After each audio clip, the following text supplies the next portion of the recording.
안녕하세요. 저는 감안하는 끝내주게 잘 맞는 60대 여자 윤정자라고 해요. 다들 아시겠지만 여자의 감이란 게 있잖아요. 정확한 이유도 없이 찌르르 하고 오는 거요. 다들 한 번쯤은 역시 내 촉이 맞았어. 이런 경험 있으시죠? 그게 저는 좀 특출났거든요. 그 덕에 제가 남편의 외도를 몇 번을 잡아냈게요. 그래서 항상 제 촉에 대해 자신이 있었습니다. 그런데 세상에 감이라는 게 어떻게 말하면 의심이라는 말이랑 같더라고요. 감이라는 게 이렇게 무서운 줄 그동안은 잘 몰랐습니다. 저는 하나뿐인 아들을 키우며 살아온 워킹맘이었는데요. 남편하고는 벌써 오래전에 갈라섰어요. 아들이 중학생일 때였는데 남편이 바람을 피워대는 걸 더는 못 참겠더라고요. 어찌나 뻔뻔하게 굴던지 그냥 친구야 라는 말만 되풀이 하는데 그 꼴을 보니 더 이상 이 인간이랑 같이 사는 게 사람이 할 일은 아니구나 싶었죠. 결국 이혼 서류에 도장 찍고 저하고 아들만 남았습니다. 남편 없는 집안이 얼마나 횡한지 아들이 괜히 눈치 볼까봐 저는 더 독해질 수밖에 없었어요. 아들 하나만큼은 어디 가서 꿀리지 않게 키워야겠다는 생각뿐이었습니다. 그래서 낮에는 사무실에서 일하고 밤에는 마트 계산원까지 뛰었죠. 주말에는 행사 알바도 했습니다. 집에 들어오면 녹초가 돼 있었는데도 아들 밥상 차리는 건 꼭 챙겼습니다.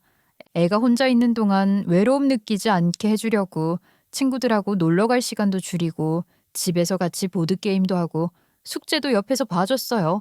그렇게 살다 보니 애착이라는 게 점점 깊어질 수밖에 없더군요. 아들이 유일한 가족이자 제 전부였으니까요. 그러다 보니 손주 욕심도 자연스럽게 커졌습니다. 저는 늘 생각했어요. 아들이 어릴 적에 외롭게 컸으니까 자식이 생기면 어떤 기분인지 아들이 꼭 알았으면 좋겠다고요. 저는 아무리 힘들어도 아들 보면 힘이 나는 그런 행복을 느꼈잖아요. 부모 마음이 어떤 건지, 가족이 있다는 게 얼마나 큰 힘인지 아들도 직접 경험했으면 했습니다. 그런데 말이죠. 세월이 흘러 아들이 30을 넘겨도 결혼은 꿈쩍도 안 하는 겁니다. 속이 좀 타들어갔죠. 주변 사람들도 걱정돼서 소개팅 자리며 선을 줄줄이 마련해줬습니다. 저도 옆에서 애가 혹시 인연을 만날까 싶어 기대했는데 결과는 늘 허탕이었어요. 한두 번은 뭐 그러려니 했습니다만 번번이 흐지부지 끝나니 의심이 들더라고요. 아유, 도대체 어디가 마음에 안 드는 건데. 엄마가 보기엔 사람 괜찮아 보이던데. 그냥 제 스타일 아니에요. 대화가 잘 안 통하던데요. 성격도 별로고. 대화가 잘 안 통한다는 게 무슨 뜻인데? 무슨 대화를 했다고 그렇게 일찍 판단하고 그러니? 나 같으면 그런 여자는 얼른 잡겠더만. 엄마가 만나서 이야기해 본 것도 아니잖아요. 몇 번 만나보면 답 나와요. 제가 별로라는데 왜 자꾸 억지로 밀어요? 저는 참다 못해 불쑥 튀어나오곤 했습니다. 외모는 또 뭐가 어쨌는데 학력은 부족해? 성격은 괜찮아 보이던데. 이렇게 꼬치꼬치 물으면 아들은 귀찮다는 듯이 손사래를 치며 방으로 들어가 버리곤 했어요. 이쯤 되니 제가 괜히 집착하는 건가 싶으면서도 답답하긴 했습니다. 외모도 봐야지, 성격도 따져야지, 학력도 따진다는데 도대체 완벽한 여자가 세상에 몇이나 된다고 그렇게 까다롭게 굴까 싶었거든요. 저는 그냥 평범하게 착하고 집안일 잘하고 서로 마음 맞으면 됐다 싶은데 아들은 뭐 하나씩 흠을 잡고는 아니야로 끝내버리는 겁니다. 한 번은 이런 적도 있었어요. 회사 동료 딸이라는 분을 소개받았는데 집안도 든든하고 성격도 괜찮아 보였거든요.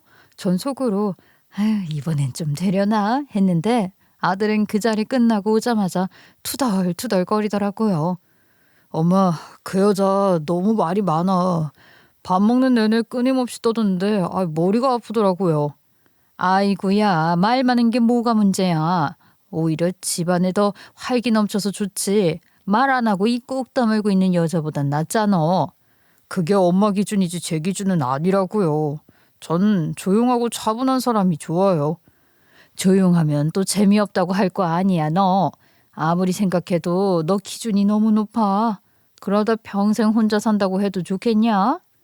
아들은 대꾸도 안 하고 방문을 쾅 닫아버렸습니다. 전 그 소리를 듣고 한숨이 절로 나오더군요. 사실 아들이 결혼할 생각이 없는 게 아닐까 하는 불안도 들었습니다. 혹시 요즘 애들처럼 혼자 살겠다고 고집하는 건 아닌가?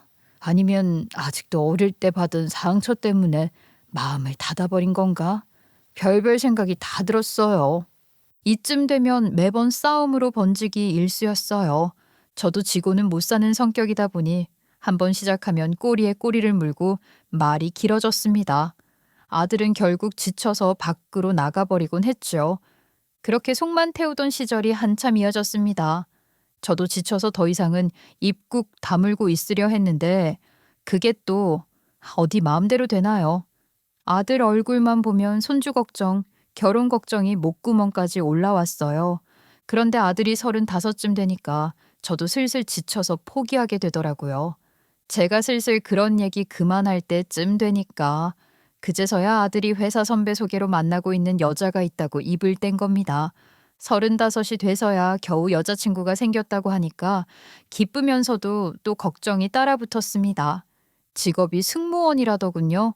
게다가 아들보다 2살이 많다고 했습니다. 솔직히 순간적으로 계산부터 했어요. 그럼 이제 거의 40인데 임신은 괜찮으려나? 이런 걱정이 바로 들더라고요. 승무원 생활이라는 게 시간대 엉망이고 몸도 힘들다고 들었으니 마음이 놓일 리가 없었죠. 하지만 신기하게도 아들이 그 여자 만나고 나서 달라지는 게 눈에 보였어요. 평소엔 돌부처처럼 무뚝뚝하던 애가 집에만 오면 웃는 얼굴을 달고 다니는 거예요. 식탁에 앉아서도 혼자 키득거리고 핸드폰 붙잡고 씩씩 웃는 걸 보니 아이고 얘가 사람이 맞구나 싶더라고요. 너 요즘 왜 이렇게 웃음이 많아졌어? 무슨 일 있니? 아니에요. 그냥 좋은 사람 기분이 좀 그래요.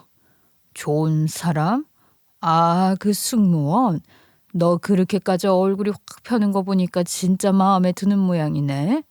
엄마도 한번 만나보시면 알아요. 정말 괜찮은 사람이에요. 그렇게 말하는 아들 얼굴을 보니까요. 제가 걱정하던 나이니 직업이니 다 필요 없어 보이더라고요. 사람 하나가 이렇게 바뀌는 걸 보면 확실히 인연이라는 게 따로 있구나 싶더라고요. 실제로 만났을 때 첫인상도 참 괜찮았어요. 단정한 옷차림의 말씨도 참 바르더군요. 저한테는 한껏 예의를 차리면서도 아들을 바라보는 눈빛만은 아주 다정했어요. 저는 그 눈빛 하나 보고도 마음이 덜컥 놓였습니다. 아, 이 여자는 우리 아들을 진짜 사랑하는구나 싶었던 거죠. 처음에는 나이가 마음에 걸려서 살짝 거리 두고 봤는데 몇 번 더 만나고 같이 밥도 먹다 보니 점점 마음에 쏙 들어왔습니다. 오히려 그게 장점처럼 보이더라고요. 괜히 어린애처럼 응석 부리는 것도 없고 눈치껏 알아서 행동하는 게 참 믿음직스러웠죠. 아들보다 2살 많다고 해도 저 입장에서는 철이 덜 든 어린 며느리보다 훨씬 낫다 싶은 거죠. 야, 네 여자친구는 진짜 괜찮더라. 내가 처음엔 나이 때문에 좀 걸렸는데 직접 만나보니까 오히려 성숙하고 좋아. 그러니까요. 제가 괜히 엄마 모시고 온 게 아니잖아요. 제가 봐도 이런 사람 다신 못 만날 것 같아요. 맞아. 네 말이 딱 맞네. 이런 여자는 놓치면 안 되는 거야. 빨리 결혼해라. 미적거리다 놓치면 엄마가 가만 안 둔다. 와, 엄마가 이렇게까지 적극적일 줄은 몰랐네. 이 나이에 좋은 여자 어디서 다시 만나겠냐? 네가 망설이면 내가 발벗고 나설 거다. 알았지? 그렇게 말은 했지만 속으로는 여전히 한 가지가 걸렸죠. 바로 임신 문제였어요. 나이도 그렇고 승무원이라는 직업도 그렇고 솔직히 마음 한구석이 불안하긴 했습니다. 하지만 그 순간만큼은 그건 결혼 후에 차근차근 해결해 가면 될 문제라고 안일하게 생각했어요. 결혼 준비가 본격적으로 굴러가기 시작하니까 저도 예비 며느리랑 마주 앉는 횟수가 훨씬 많아졌습니다. 드레스며 예물 얘기만 해도 반나절은 훌쩍 가버리니 저 혼자 챙길 수 없는 부분도 많았거든요. 그러다 보니 자연스럽게 밥도 자주 먹게 되고 서로 왕래도 잦아졌습니다. 저도 사람인지라 몇 번 그렇게 얼굴 맞대고 웃으며 이야기 나누다 보니 아, 이제 진짜 식구가 되는구나 하는 생각이 들더군요. 처음엔 며느리 될 사람이라 괜히 긴장도 하고 예의 차리느라 어색했는데 점점 편안해졌습니다. 그런데 말이죠. 그 과정에서 자꾸 신경 쓰이는 게 하나 생겼어요. 그게 뭐냐면 예비 며느리 표정이요. 평소에는 잘 웃고 말씨도 정중하고 살가운 구석도 있었는데 아이 이야기만 나오면 꼭 미묘하게 달라지는 게 있었습니다. 눈웃음 짓던 얼굴이 순간 굳는 것 같기도 하고 억지로 웃는 듯한 느낌이 확 드는 거예요. 어느 날은 친구들이랑 점심을 먹고 와서는 괜히 마음이 싱숭생숭했어요. 다들 손주 자랑을 늘어놓는데 그 자리에 앉아있는 제 속이 얼마나 쓰리던지요. 우리 손자가 요즘 유치원에서 발표를 얼마나 잘하는지 몰라. 우리 손녀는 피아노를 배웠다. 이런 이야기를 들을 때마다 속으로는 부럽다 못해 쓸쓸했죠. 그래서 며느리 앞에서 가볍게 농담처럼 말했거든요. 아이고, 나도 빨리 손주 안아봐야 할 텐데 말이야. 친구들은 다 벌써 할머니 됐다면서 애들 자랑을 그렇게 늘어놓는데 나는 아직 소식도 없고 너희가 언제쯤 나를 할머니 만들어줄라나? 애는 천천히 가져도 되죠. 아직은 저희도 준비가 필요해요. 말은 웃으면서 했는데 순간적으로 얼굴이 굳어지는 게 분명히 보였어요. 저는 그걸 보고도 애써 아휴 요즘 애들은 다 저런가 보지 뭐 하면서 넘겼는데요. 속으로는 조금 씁쓸하긴 하더라고요.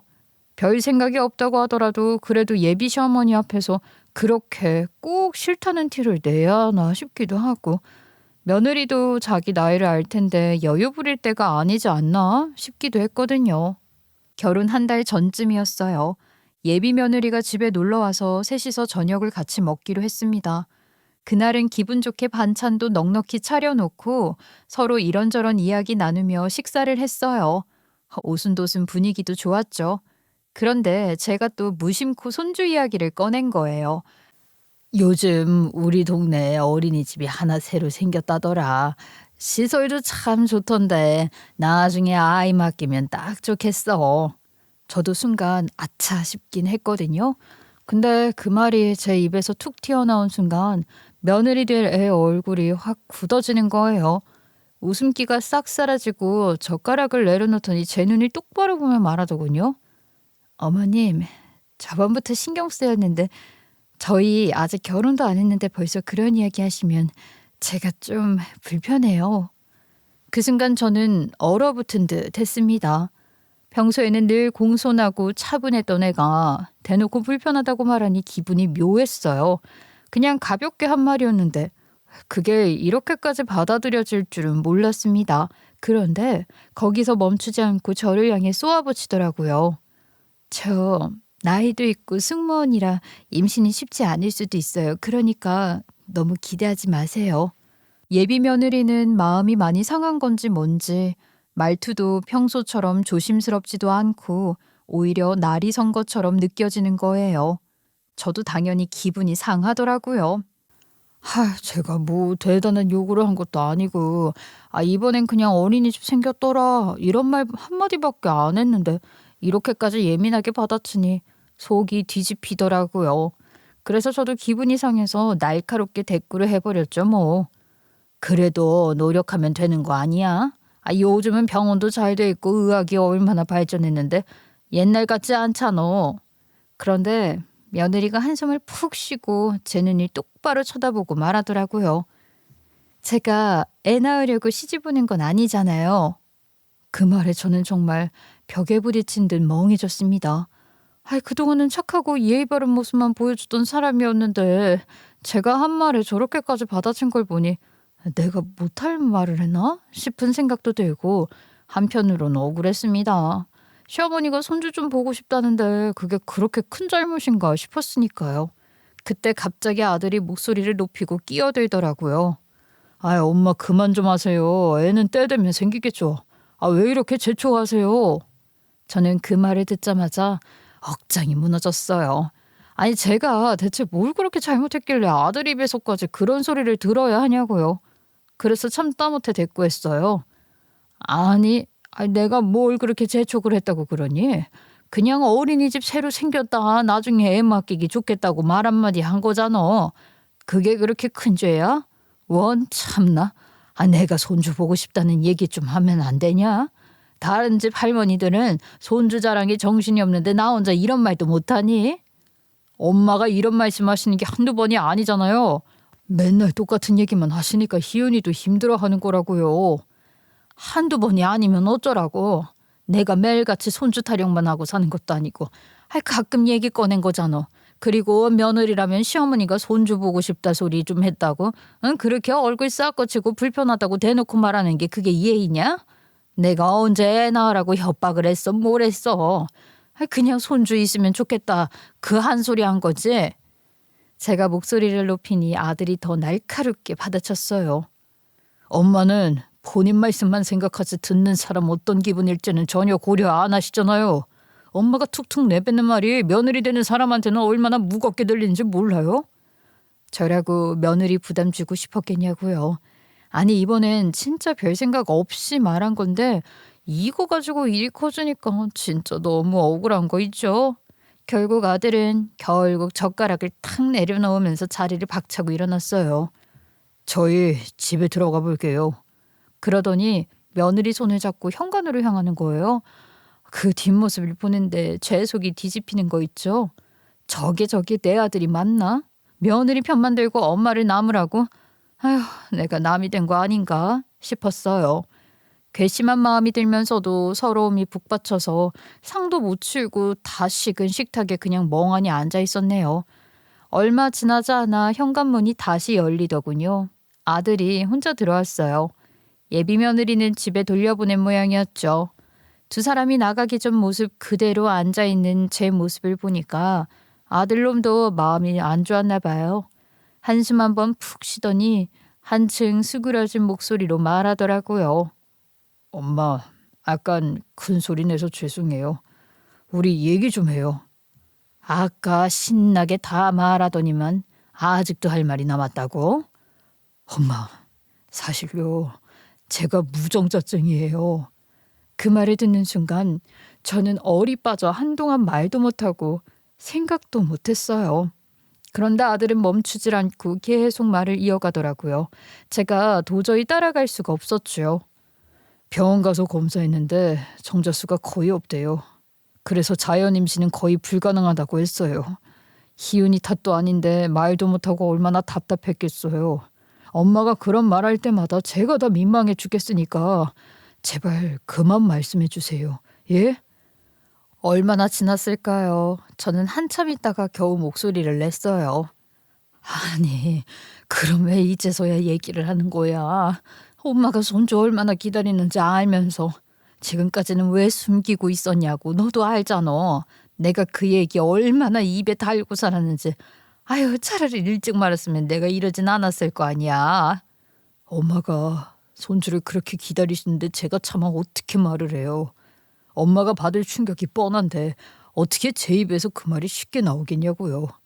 그래서 바로 말씀 못 드렸던 거예요. 죄송해요. 저는 그 얘기를 듣자마자 가슴이 철렁 내려앉는 것 같았어요. 입으로는 아들을 끌어안으며 괜찮다고 했어요. 아들이 얼마나 충격이었을까 싶은 게 먼저였으니까요. 아휴, 괜찮아, 응? 네가 있다는 것만으로도 엄마는 충분하니까. 그렇게 말했는데 솔직히 속은 전혀 괜찮지 않았죠. 착잡했어요. 그동안 기대했던 게 산산조각 난 거니까 제 상실감도 너무 크더라고요. 게다가 마음 한구석에서는 이상한 생각이 계속 고개를 드는 거예요. 아들이 무정자증인데도 예비 며느리가 결혼을 하겠다? 그게 정말 사랑해서일까? 아니면 다른 속셈이 있어서 붙잡고 있는 걸까? 의심이 싹 트고 말았죠. 저도 알아요. 이런 생각하는 제가 드라마 속 못된 시어머니처럼 보일 수 있다는 거. 그런데도 머릿속에서 그런 상상들이 꼬리에 꼬리를 무는 걸 어떻게 막겠어요. 괜히 심장이 쿵쾅거리고 속이 쓰라려서 아들 앞에서는 괜찮은 척했지만 마음속은 이미 온갖 의심으로 뒤엉켜 있었어요. 그런 상태로 며칠이 지나갔는데 아들이 느닷없이 결혼 전에 건강검진을 받겠다고 말을 꺼내더라고요. 요즘은 웬만한 부부들이 결혼 전에 검진을 받는다고는 하면서요. 그런데 저는 그 말이 괜히 이상하게 들렸어요. 저는 그 순간부터 의심이 더 커졌어요. 혹시 검진에서 아들한테 이상이 나오면 어쩌지? 그걸 핑계 삼아서 며느리가 보험금이라도 노리는 건 아닐까? 아니면 병원이랑 짜고 무슨 일을 벌이는 건 아니겠지? 솔직히 저도 제 상상이 터무니없다는 걸 알았어요. 그런데 그게 머릿속에서 자꾸만 맴돌았어요. 며느리 될 사람을 괜히 못 믿게 되니 모든 상황이 다 수상해 보이더라고요. 그렇게 혼자서 속을 끓이다가 결국 제가 친하게 지내던 의사 친구한테 전화를 걸었죠. 야, 애들이 결혼 전에 건강검진을 받는다네. 근데 내가 괜히 불안해서 그러는데 네 병원에서 하면 안 되겠니? 네가 직접 좀 챙겨봐 주라. 아이고, 뭘 그렇게까지 신경 써줘. 그냥 다들 하는 기본 검진일 텐데. 알았어, 그래. 그럼 우리 병원으로 오라고 해. 내가 직접 봐줄게. 친구가 흔쾌히 받아주니까 순간 마음이 놓이는 것 같았어요. 그런데 또 바로 내가 직접 추천하면 애들이 의심하지 않을까 하는 걱정이 튀어나오더라고요. 며느리 될 사람이 괜히 시어머니가 이상하게 구네 하고 속내를 숨겨서 제가 또 속아버릴까 봐 겁이 났거든요. 그래서 저는 아들에게 슬쩍 돌려 말했어요. 예, 엄마가 아는 사람이 괜찮은 병원 하나 추천해 줬다더라. 그냥 기본 검진 잘 해준다니까 그쪽으로 가보면 어떠냐? 아, 그래요? 안 그래도 어디 갈까 고민 중이었는데 그럼 뭐 거기로 가죠. 다행히도 아들은 별 의심을 안 했어요. 며느리도 마찬가지였고요. 그렇게 해서 두 사람은 제가 아는 의사 친구 병원에서 검진을 받기로 했어요. 검진 당일 저는 집에서 하루 종일 안절부절 못했어요.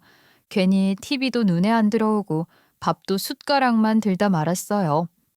혹시라도 아들 몸에서 무슨 이상이 나오면 어떡하지? 그걸 빌미 삼아서 며느리가 무슨 꿍꿍이를 부리는 건 아니겠지? 이런 의심이 쉴 새 없이 몰려왔어요. 제가 알아요. 이게 다 제 망상이라는 걸요. 그런데도 마음이 가라앉질 않더라고요. 그날 밤 드디어 의사 친구에게서 전화가 왔는데 평소보다 목소리가 들떠 있더라고요. 그리고 친구 입에서 나온 말은 정말 충격적이었습니다. 아유, 청자야. 큰일 났다, 큰일. 네 며느리 임신했더라. 축하해. 너 그렇게 손주 보고 싶다고 노래를 부르더니 잘 됐다, 잘 됐어. 뭐라고? 임신이라고? 지금 무슨 소리 하는 거야? 우리 아들이 어떻게... 아니. 그러니까 우리 예비 며느리가 임신을 했다고? 제가 목소리를 떨면서 다시 묻자 친구는 웃으면서 확실하다고 했어요. 틀림없어. 검사 중에 소변 검사했는데 임신 반응 나왔거든. 그래서 X선 관련 검사는 아예 못하고 다른 걸로 바꿨다니까. 확실하다고. 임신 맞아. 저는 그 자리에서 머리가 핑 도는 것 같았어요.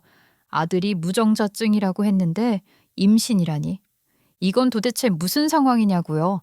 며칠 전에 아들한테 솔직한 고백을 듣지 않았다면 저는 아무것도 모르고 예비 며느리에게 너무 기특하다며 칭찬을 하고 간이고 쓸개고 다 떼어줬을 거 생각하니까 소름이 돋더라고요. 그리고 곧이어 끔찍한 생각을 떠올렸어요. 아들이 무정자증인데 임신을 했다는 게 이게 말이 안 되니까 혹시 며느리가 다른 남자와? 그 상상이 저를 확 덮치니까 심장이 미친 듯이 뛰더라고요. 전화기를 쥔 손까지 덜덜 떨리고요. 저는 믿고 싶지 않아서 친구한테 몇 번이고 다시 물었어요. 야, 너 잘못 본 거 아니지? 결과가 잘못 나온 건 아니지? 아이, 뭐가 그렇게 불안해? 확실하다니까. 축하할 일인데 왜 그렇게 안 믿으려고 해? 저는 대답도 못하고 멍하니 앉아 있었어요. 머릿속은 이미 온통 혼란투성이었고 의심은 눈덩이처럼 불어나고 있었죠. 결국 저는 마음을 굳혔어요.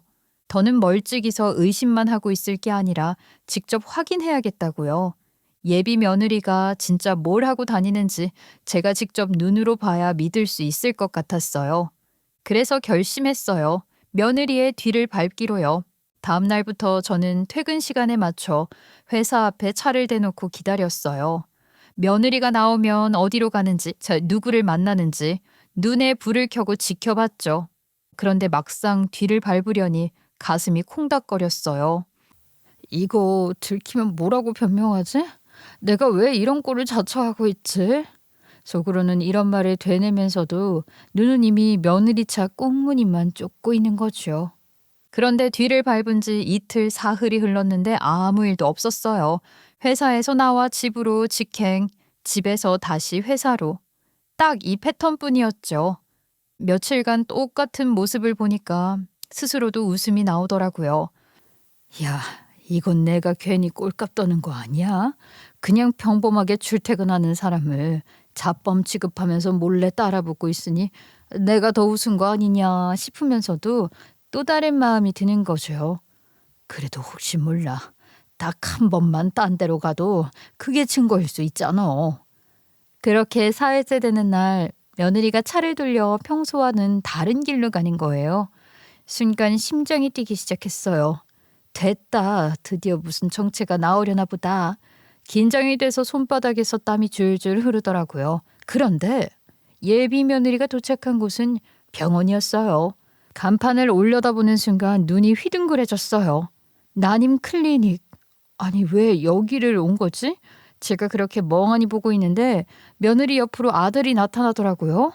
사람이 나란히 들어가는 걸 보니 가슴이 철렁했어요. 불륜이든 바람이든 그런 거라고 생각했는데 또 왜 둘이서 난임 클리닉을 찾은 건지 혼란스러워서 머릿속이 마구 뒤섞였어요. 저도 결국 병원 안으로 들어갔어요. 혹시 들킬까 싶어서 모자를 눌러 쓰고 고개 숙이고 일부러 사람들 틈에 끼어 있었죠. 그 와중에 정말 제가 뭐 하고 있는 건가 싶더라고요.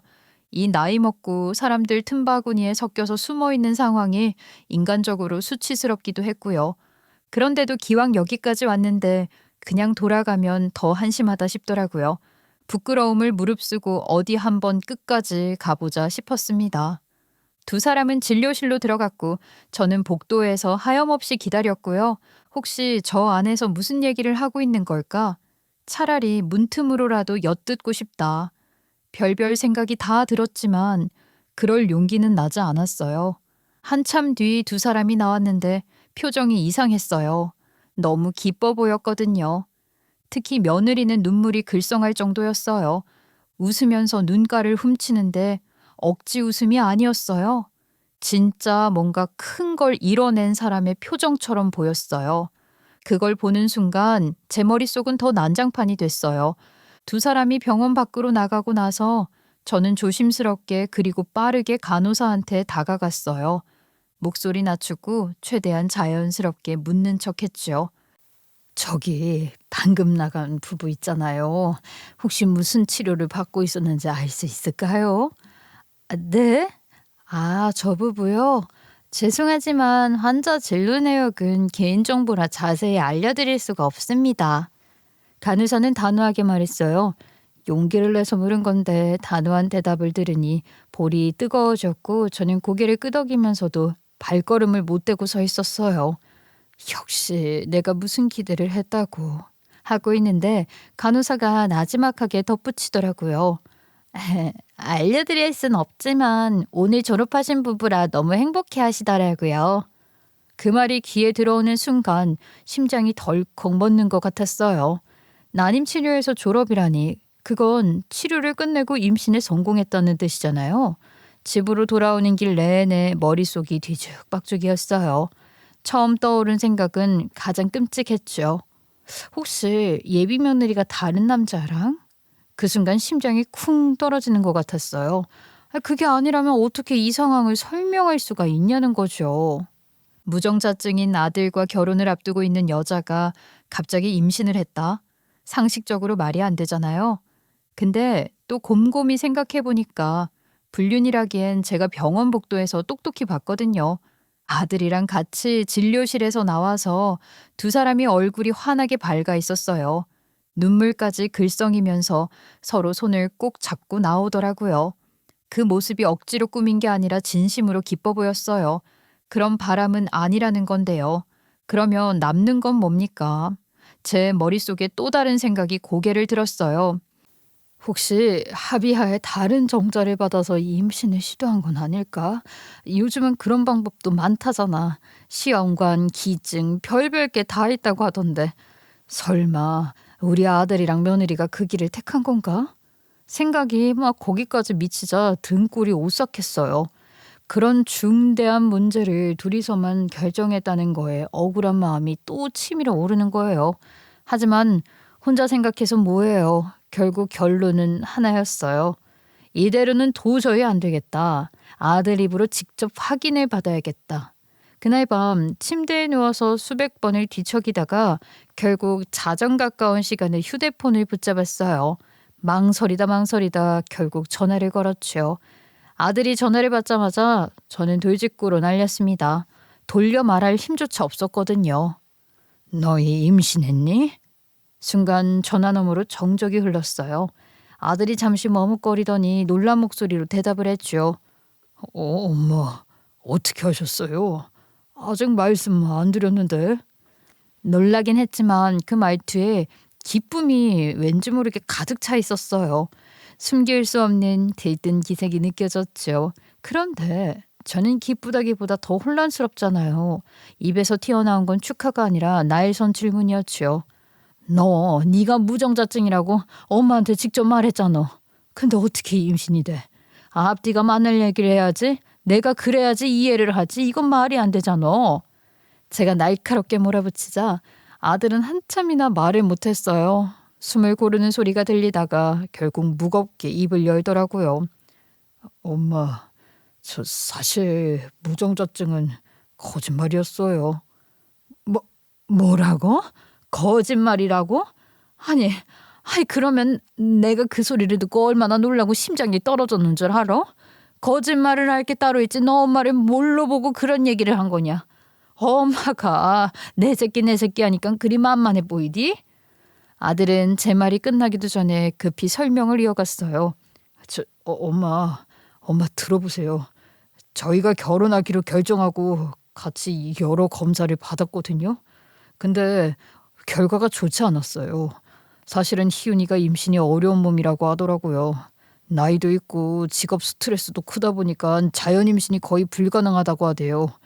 혹시 임신이 돼도 유지가 어려울 거라고 했고요. 저는 숨이 턱 막혀서 아무 말도 못했어요. 그때 아들의 목소리가 더 낮아졌어요. 그 사실을 알고 나서 희윤이가 크게 상심했어요. 자신 때문에 제가 아이를 못 갖게 되는 거 아니냐면서 결국 결혼도 포기하겠다고 하길래 그때 제가 너무 답답했거든요. 아니 솔직히 애 때문에 결혼하는 거 아니잖아요. 있으면 좋다 이거지. 근데 엄마가 옆에서 자꾸 그러시니까 제 몸에 문제가 있다고 제가 아이를 못 낳는 몸이라고 거짓말을 한 거예요. 아니 그렇다고 엄마한테 그런 거짓말을 해야 했냐? 희훈이가 애 못 낳는다고 하면 내가 결혼하지 말라고 할까 봐.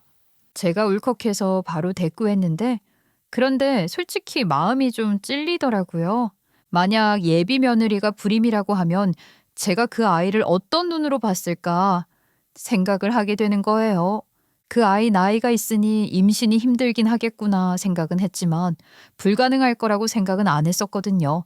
그럼 제가 순수하게 결혼 축하를 못했을 수도 있을 것 같다는 생각이 스스로도 들더군요. 제가 생각을 하는 동안 아들은 한숨 섞인 목소리로 대답했어요. 엄마가 손주를 얼마나 기다리시는지 제가 제일 잘 알잖아요. 그 상황에서 사실대로 말했다면 엄마가 얼마나 충격받으실지 또 희윤이는 혼자 죄책감 가질 게 그게 제 눈에는 뻔히 보였어요.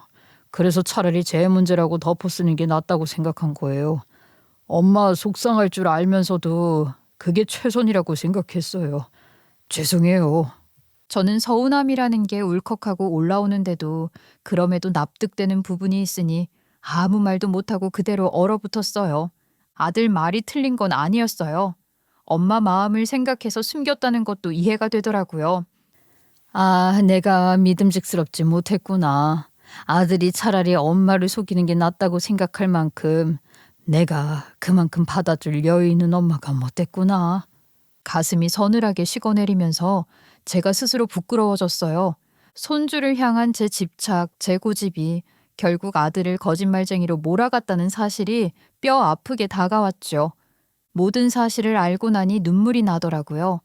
그동안 제가 얼마나 어리석게 굴었는지 또 얼마나 헛된 의심에 사로잡혀 있었는지 그제야 깨달아지는 거예요. 며느리 뒤가 구릴 거라며 의심하면서 괜히 뒤쫓아다니고 불륜이니 별별 상상을 하던 제 꼴이 떠올라서 얼굴이 화끈거렸어요.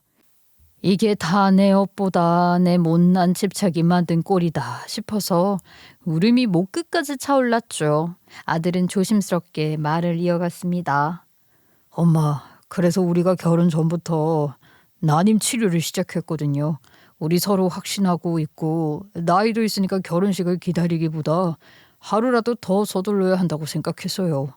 그래서 몇 달 전부터 꾸준히 병원에 다니고 있었어요.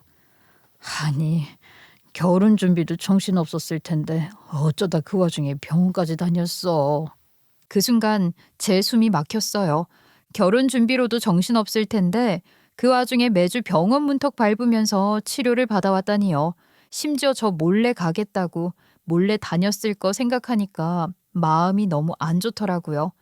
저는 그동안 며느리 얼굴에서 늘 웃는 표정만 봤거든요. 그래서 그냥 담담하고 성숙한 아이라고만 생각했어요.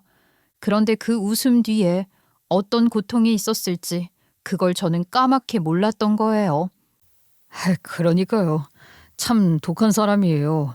그 호르몬 주사 맞으면 몸도 퉁퉁 붓고 밤마다 두통도 있다고 하고 부작용으로 며칠 동안 집에서 멍하니 앉아 있을 때도 많았어요. 제가 봐도 쉽지 않았는데 희운이가 끝까지 버텨내더라고요. 엄마가 손주 얘기 꺼냈던 그날 희운이가 갑자기 예민하게 반응했던 것도 다 그게 쌓인 것 때문이었는데 그 후에 많이 후회하더라고요. 그제야 모든 게 맞아떨어졌어요. 그날 식탁에서 제가 무심코 어린이집 얘기를 꺼냈을 때 며느리 얼굴이 싸늘하게 굳었던 이유, 그게 단순히 제가 조급해서가 아니라 며느리 가슴 속에 이미 쌓이고 쌓인 불안이 한꺼번에 터져 나온 거였던 거예요. 저는 그걸 전혀 이해하지 못하고 오히려 시어머니가 손주 보고 싶다는데 그게 큰 문제냐면서 억울해만 했으니 제가 얼마나 어리석었는지 새삼실감이 났어요.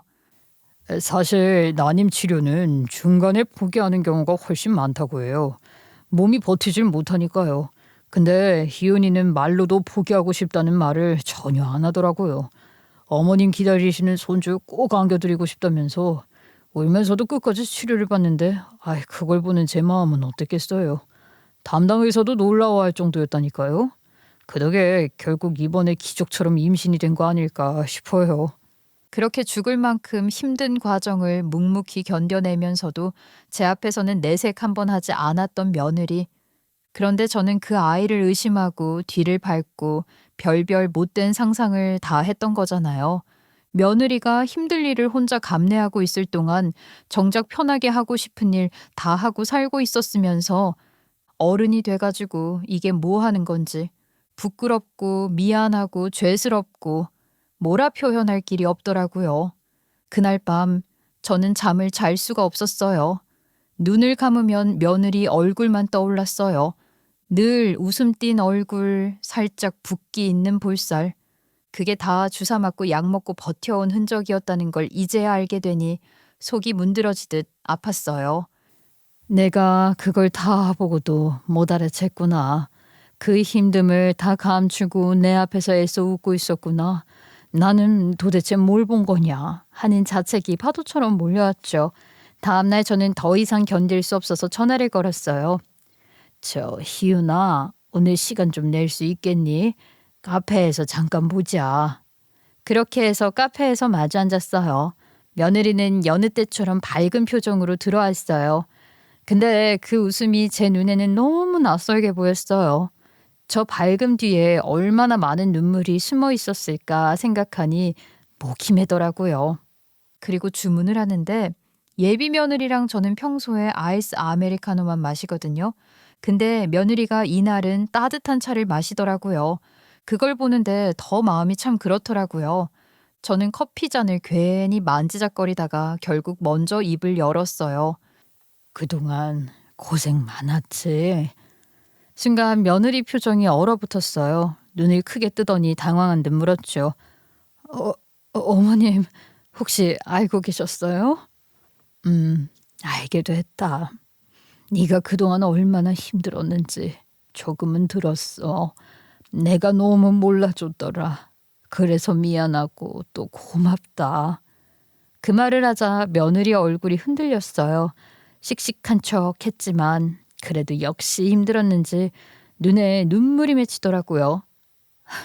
걱정 끼쳐드릴까봐 말씀 못 드렸어요.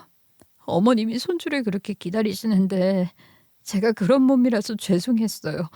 그래도 포기하고 싶지 않았어요. 저도 정말 아이를 갖고 싶었거든요. 그 순간 제 속이 꽉 막히는 기분이었어요. 저는 지금까지 제 욕심만 생각했죠. 저 혼자서 손주 보고 싶다는 마음에 불타오르면서 며느리가 왜 아이 얘기에 예민하게 반응하는지 그 속사정이 뭐였는지 한 번도 깊게 들여다보지 않았던 거예요. 그런데 지금 제 앞에 앉아 눈물을 글썽이며 고백하는 며느리의 말 속에는 제 못난 시어머니 근성으로는 감히 상상도 못했던 절박함이 담겨 있었던 거예요. 며느리도 저 못지않게, 아니 어쩌면 저보다 더 간절히 아이를 원하고 있었던 거였어요. 저는 단순히 손주를 보고 싶다는 욕심이었지만 며느리 입장에서는 여자로서의 삶, 엄마가 되고 싶은 꿈이 달린 문제였던 거죠. 그런 아이를 두고 제가 그동안 한 짓이 뭔가 싶더라고요. 도대체 내가 무슨 짓을 한 거야. 이렇게 스스로가 한심하게 느껴진 건 참 오랜만이었던 것 같아요. 며느리를 의심하고 몰래 뒤를 밟고 바람이니 보험금이니 별별 상상을 다 해댔던 제 모습을 잊을 수가 없더라고요. 뭐 지금까지도 두고두고 후회스러우니 참회하는 마음으로 이 사연을 보냈다고 해도 과언이 아닙니다. 그게 다 제 못난 욕심 때문이었어요. 손주를 갖고 싶다는 집착이 눈을 가려버린 거죠. 그 아이의 고통은 안중에도 없었던 거예요. 차마 그 사실을 며느리 앞에 털어놓을 수 없었어요. 사실은 내가 너를 의심했었다. 네 뒤를 몰래 밟기도 했다. 이런 말이 어떻게 입에서 나오겠어요. 체면 문제가 아니라 이미 며느리 가슴에 상처를 주고 있는 저였는데 거기다 또 못질을 하는 꼴일 테니까요. 그래서 저도 가끔은 솔직하게 말하지 않는 것도 미덕이라는 걸 알게 됐으니 말하지 않았어요. 그저 속으로만 다짐했죠. 앞으로는 이 아이한테 평생 보답하며 살아야겠다. 며느리가 내 딸 같고 내 피부치 같다는 걸 이제는 말이 아니라 행동으로 보여주자라고요. 그런 다짐을 가슴 깊이 새기고 나서 시간이 흘러 아들 내외의 결혼식 날이 다가왔어요. 결혼식 당일 식장은 정말 화려했어요. 꽃장식이 벽을 가득 메우고 반짝이는 조명이 천장에서 쏟아져 내리더라고요. 하객들은 웃으며 인사를 주고받았고 사회자는 들뜬 목소리로 예식을 진행했어요. 그런데 제 눈에는 그런 게 하나도 안 들어왔어요. 오직 단상 위에 서 있는 두 사람만 보였어요. 서로를 바라보며 눈빛을 주고받는 그 모습이 그 자체로 감동이었어요. 두 사람이 정말 사랑하고 있다는 게 느껴졌거든요. 하객들의 박수 소리가 퍼지고 축가가 울려 퍼지는 와중에 그렇게 힘겹게 찾아온 아이, 수개월간 눈물로 버텨낸 끝에 얻은 기적 같은 존재. 그 아이가 며느리의 뱃속에 손주가 함께 이 순간을 함께한다고 생각하니 또 그게 참 숨이 막히는 것 같으면서도 벅찬 감정이 차올랐어요. 그리고 결혼식 직전에 아들이 저한테 했던 말이 있는데요. 엄마, 신혼여행은 나중에 가려고요. 지금은 아내랑 아이가 제일 중요하니까요. 혹시라도 무리되면 안 되잖아요. 그 얘기를 듣는데 제 속이 또 울컥했지 뭐예요. 전 늘 아들에게 빨리 결혼해라, 빨리 손주 안겨다오 하면서 다그쳤는데 정작 이 아이들은 서로를 먼저 챙기고 있었던 거예요. 조건보다 사랑, 로망보다 책임을 우선시하는 그 모습이 참 대견했죠. 며느리를 보는 제 시선이 완전히 달라졌어요. 이 아이 진짜 대단한 여자구나. 내 아들을 저렇게까지 바꾸는구나. 결혼식이 끝난 후에도 며느리는 임신 유지를 위해 정말 철저했어요. 먹는 것도 조심하고 생활 습관도 싹 바꿨고 병원 진료도 한 번도 빠지지 않았다고 했어요. 제가 뒤늦게 그 이야기를 들으면서 또다시 부끄러웠어요. 아휴, 내가 괜히 쓸데없는 의심만 하지 않았어도 저 아이의 고생을 조금이라도 빨리 알아챘을 텐데. 그렇게 시간이 흘러 드디어 아이가 세상에 나오는 날이 왔어요. 며느리가 오랜 고생 끝에 아이를 순산했을 때 저는 병원 복도에서 심장이 떨어지는 줄 알았어요. 다행히 건강하게 태어난 아기를 처음 품에 안았을 때 그 따뜻하고 작은 몸이 제 품에서 꼼지락거리는 순간 눈물이 왈칵 터졌어요. 머리카락처럼 가느다란 손톱, 작은 발끝 하나까지도 기적 같았죠. 아들도 아이를 안자마자 얼굴이 환해졌어요. 그 무뚝뚝하고 표현 없던 아들이 아기를 안고는 입꼬리가 귀에 걸려서 내려올 줄 몰랐어요. 엄마, 아이가 있다는 게 이렇게 행복한 줄 몰랐어요. 그 한마디가 제 가슴에 박혔어요. 그 무심하던 아들이 아빠가 되더니 이렇게 변하는구나 싶어서 너무 뿌듯하더라고요. 기나긴 아들 육아가 마침내 끝난 것 같은 기분이 들었달까요. 며느리가 아이를 낳고 아들이 아빠가 된 후로 집안 풍경이 완전히 달라졌어요. 아기가 환하게 웃고 작은 손발을 휘저을 때마다 아들도 저도 그 앞에서 바보처럼 웃음을 짓곤 했죠. 그런데 행복한 순간이 쌓여갈수록 제 가슴 한쪽에선 자꾸 불편한 기억이 고개를 들었어요. 저는 정말 부끄러운 짓을 했구나. 그 생각이 머리에서 떠나질 않았어요. 며느리를 의심하고 몰래 뒤를 밟고 바람이니 보험금이니 터무니없는 생각을 했던 제 꼴이 떠오르면 얼굴이 뜨겁게 달아올랐어요. 아기가 제 품에서 꼼지락거리며 웃을 때조차도 제 마음속 한켠에서는 자책이 끊이지 않았던 거예요. 저는 한 번씩 며느리 얼굴을 보다가도 속으로 이런 말을 삼켰어요. 얘야, 네가 그렇게 죽을 만큼 고생을 하면서도 내 앞에서는 힘든 내색 하나 안 하고 웃어줬는데 나는 네 뒤에서 못된 상상을 했단다. 네가 알면 얼마나 억울하고 슬프겠니? 그래서 엄마는 지금도 미안하고 또 미안하다. 말하고 용서를 받으면 마음이 편해질 거라는 거 잘 알죠. 하지만 그건 마음의 짐을 며느리한테 옮겨주는 것밖에 더 되지 않잖아요. 그걸 말하지 않는 게 제가 할 수 있는 최소한의 사죄인 거죠. 사람이 그렇더라고요. 저도 아들을 가진 엄마이다 보니 예전엔 아침 드라마나 영화 보면서 저런 못된 시어머니는 되지 말아야지 늘 이렇게 다짐을 했는데 결국엔 제가 똑같은 행동을 하고 있었더라고요. 입으로는 뭐 며느리를 예쁘다 착하다 하면서도 속으로는 색안경을 끼고 바라봤으니 말이에요. 엄마, 요즘 왜 그렇게 멍하니 계세요? 아유, 아니야. 그냥 생각 좀 하니라 그래. 네 아내가 참 대단한 것 같아서. 그죠? 저도 늘 놀라요. 저보다 더 강한 사람 같아요. 아들 입에서 그런 말이 나올 때마다 저는 또 마음이 쓰라렸어요. 아들은 아내를 그렇게 존경하는데 저는 왜 그걸 제일 늦게 깨달았을까요? 그 일이 있고 난 뒤로 저는 사람을 보는 눈이 달라졌어요. 예전 같으면 겉모습 하나 말투 하나 가지고 이리저리 평가했을 텐데 지금은 그 속사정을 곱씹게 돼요. 눈에 보이지 않는 부분이 얼마나 큰 의미를 지니는지 그걸 며느리를 통해 배운 거예요. 저는 제 사고방식도 고쳐먹었어요. 제가 며느리를 향해 했던 못된 상상, 그게 얼마나 위험한 건지도 알게 됐어요. 시어머니라는 자리가 괜히 사람을 거만하게 만들고 나는 위에서 내려다보는 사람이다 라는 착각을 심어주는 것 같아요. 그런데 며느리는 가족이지 남이 아니잖아요. 가족이라면 오히려 더 이해하고 감싸야 하는 건데 저는 거꾸로 가고 있었던 거죠.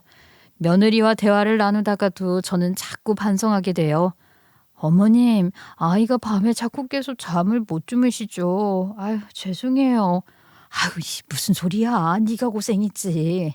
나야 애 품에 안고 있으면 오히려 힘이 나더라. 이제는 다시는 며느리를 의심하는 일은 없을 거예요. 아니, 며느리뿐만 아니라 다른 사람들을 대할 때도 불필요한 의심은 접어둬야겠다고 마음먹었어요. 저 사람이 왜 저럴까 하는 생각이 들면 혹시 저 사람도 보이지 않는 고생을 하고 있는 건 아닐까 하는 걸 먼저 떠올리게 되었어요. 그리고 시간이 흘러 손주가 돌을 맞이했을 때 저는 오래 고민하다가 마음을 정했어요. 흔히들 돌잔치 선물로 금반지를 준다, 통장을 만들어준다 이런 얘기들 많이 하잖아요. 근데 저는 생각했어요. 금덩이보다 더 값진 선물이 뭘까? 저 아이들한테 진짜 필요한 게 뭘까? 그래서 아들 부부를 불러서 말을 했지요. 얘들아, 이번 돌 선물은 조금 특별하게 준비했어. 너희 둘이 그동안 고생 많았잖니? 신혼여행도 못 갔으니까 이번 기회에 다녀와. 애는 엄마가 봐줄 테니까 걱정 말고 다녀오거라. 아유, 엄마, 이걸 다 언제 준비하셨대요? 이거 진짜예요? 아유, 그래도 엄마 혼자 애를 어떻게 봐요? 잔말 말고 엄마 믿어. 더위 지난 손주 하루 이틀 보는 게 뭐가 힘들다고. 나야 손주랑 붙어 있는 게 더 좋지. 며느리는 두 손을 모으고 연신 고개를 숙였어요. 어머님, 저희는 그 마음만으로도 감사한데, 아휴, 경비까지 쓰시게 할 순 없어요. 됐다 됐어. 이미 준비해놨으니까 잔소리 말고 받아. 니네가 안 간다고 하면 이거 환불도 못해. 나중 가서 신혼여행 못 갔다고 엄마 원망하지 말고 나를 위해서라도 다녀와. 그렇게 해서 저는 여행 경비까지 봉투에 담아 건넸어요. 며느리 손이 떨리는 걸 보니 제 마음이 오히려 더 뿌듯해졌어요. 결혼하고 나서 신혼여행 미룰 때 애 크고 여유되면 가겠다고 마음 먹었겠지만 육아가 뭐 그리 쉬운가요? 누가 옆에서 떠밀지 않으면 국내 여행도 한번 가기 힘들 거라는 거 제가 가장 잘 알고 있습니다. 그래서 저도 아직 건강할 때나 이런 거 해줄 수 있지 않겠어요? 어머님, 제가 부족한 게 많아서 늘 죄송해요. 아니야, 넌 부족한 게 하나도 없어. 오히려 엄마가 너한테 배울 게 더 많지. 그렇게 솔직하게 말하고 나니 제 어깨에 올려져 있던 돌덩이가 조금은 가벼워지는 기분이었어요.